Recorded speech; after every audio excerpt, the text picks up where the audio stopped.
ৰাইজ আমি গধূলি চাহ পানী খালোঁ আৰু আপোনালোকে খালেনে? আৰু ৰাইজ ঘূৰি ফুৰি কানি কাপোৰ পিন্ধি ফটো উঠা যি চখ তাৰমানে, আৰু ঘৰত আহি সেইবোৰ কানি কাপোৰ ইস্ত্ৰি কৰি মানে মই দেখুৱাই আছোঁ ৰ'ব। এইবোৰ দেখিছেনে? মই এতিয়া ইস্ত্ৰি কৰিলোঁ, ধুই পখালি লৈছোঁ, এনেকৈ থৈ ঠাণ্ডা হ'বা দি এতিয়া গধূলি ইস্ত্ৰি কৰিলোঁ চাহ পানী খাই।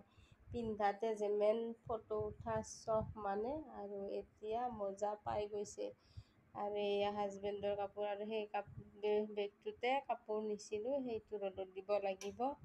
দেখিছেনে? আৰু আনফালেতো মোৰ হাজবেণ্ডৰ কথা ক'বই নালাগে, কাপোৰ পিন্ধিব এনেকৈ দলিয়াই দিব।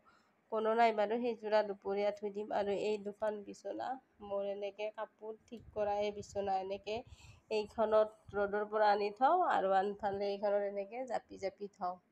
এয়াই জীৱন হ'লে বাৰু আজিলৈ আহিছোঁ। আজিলৈ আপোনালোকেও ৰাতিৰ ভাত পানী খাই লওক। কাইলৈ নতুন এটা ভিডিঅ'ৰ সৈতে লগ পাম। Bye bye, good night.